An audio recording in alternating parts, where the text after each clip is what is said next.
साईं बाबा कौन है? क्या ये भगवान के अवतार है या कोई साधारण मनुष्य जिसे लोगों ने भगवान बना दिया है? ये सवाल इसलिए उठ रहा है क्योंकि द्वारिका शारदा पीठ के शंकराचार्य स्वामी स्वरूपानंद सरस्वती ने विवादित बयान दिया है, जिसमें उन्होंने कहा है कि शिरडी के साईं बाबा अवतार नहीं है। अगर शंकराचार्य की बातों पर यकीन करें तो सवाल यही उठता है कि फिर साईं बाबा कौन है?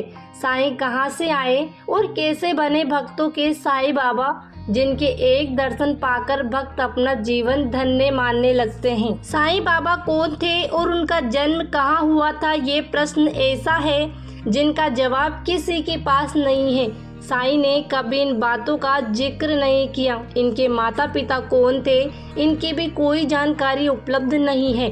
बस एक बार अपने एक भक्त के पूछने पर साईं ने कहा था कि उनका जन्म 28 सितंबर 1836 को हुआ था, इसलिए हर साल 28 सितंबर को साईं का जन्मोत्सव मनाया जाता है। साईं बाबा ने अपने जीवन का एक बड़ा हिस्सा एक पुराने मस्जिद में बिताया, जिसे वे द्वारका माई कहा करते थे। सिर पर सफेद कपड़ा बांधे हुए फकीर के रूप में साईं शिरडी में धूनी रमाए रहते थे। इनके इस रूप के कारण कुछ लोग इन्हें मुस्लिम मानते हैं, जबकि द्वारिका के प्रति श्रद्धा और प्रेम के कारण कुछ लोग इन्हें हिंदू मानते हैं। लेकिन साईं ने कबीर की तरह कभी भी अपने जीवन को जाति बंधक में नहीं बांधा। हिंदू हो या मुसलमान, साईं ने सभी के प्रति समान भाव रखा और कभी इस बात का उल्लेख नहीं किया कि वे किस जाति के हैं। साईं ने हमेशा मानवता, प्रेम और दयालुता को अपना धर्म माना है। जो भी इनके पास आता उसके प्रति बिना भेदभाव के उसके प्रति कृपा करते। साईं के इस व्यवहार ने उन्हें शिरडी का साईं बाबा और भक्तों का भगवान बना दिया। हालांकि साईं बाबा का साईं नाम कैसे पड़ा, इसकी एक रोचक कथा है। कहा जाता है कि सन 1854 ईस्वी में पहली बार साईं बाबा शिरडी में दिखाई दिए। उस समय बाबा की उम्र लगभग 16 वर्ष थी। शिरडी के लोगों ने बाबा को पहली बार एक नीम के वृक्ष के नीचे समाधि में लीन देखा। कम उम्र में सर्दी, गर्मी, भूख प्यास की जरा भी चिंता किए बगैर बाल योगी को कठिन तपस्या करते देखकर लोगों को बड़ा आश्चर्य हुआ। त्याग और वैराग्य की मूर्ति बने साईं ने धीरे धीरे गांव वालों का मन मोह लिया। कुछ समय शिरडी में रहकर साईं एक दिन किसी से कुछ कहे बिना अचानक वहां से चले गए। कुछ सालों के बाद चांद पाटिल नाम के एक व्यक्ति की बारात के साथ साईं फिर शिरडी में पहुंचे। खंडोबा मंदिर के पुजारी महल सापती ने साईं को देखते ही कहा, आओ साईं।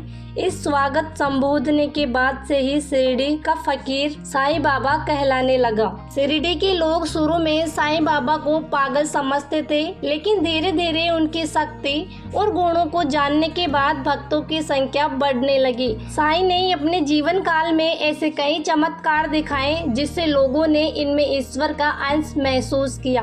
इन्हीं चमत्कारों ने साईं को भगवान और ईश्वर का अवतार बना दिया। लक्ष्मी नामक एक स्त्री संतान सुख के लिए तड़प रही थी। एक दिन साईं बाबा के पास अपनी विनती लेकर पहुंच गई।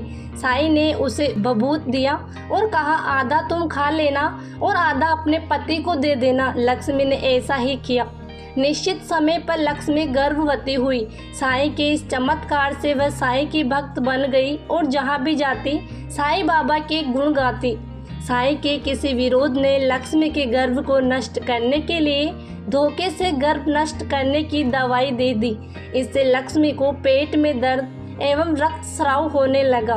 लक्ष्मी साईं के पास पहुंचकर साईं से विनती करने लगी। साईं बाबा ने लक्ष्मी को उदी खाने के लिए दिया। उदी खाते ही लक्ष्मी का रक्तस्राव रुक गया और लक्ष्मी को सही समय पर संतान सुख प्राप्त हुआ। नमस्कार दोस्तों, स्वागत है आपका हमारे चैनल बीके फैक्ट पर। हम उम्मीद करते हैं कि आपको वीडियो पसंद आया होगा। अगर आपको हमारा वीडियो अच्छा लगा हो तो लाइक, कमेंट, शेयर बटन पर क्लिक करें, साथ में बेल आइकन बटन को भी दबाएं ताकि हमारे आने वाले अगले वीडियो की नोटिफिकेशन पहुंच सके सबसे पहले आप तक। धन्यवाद।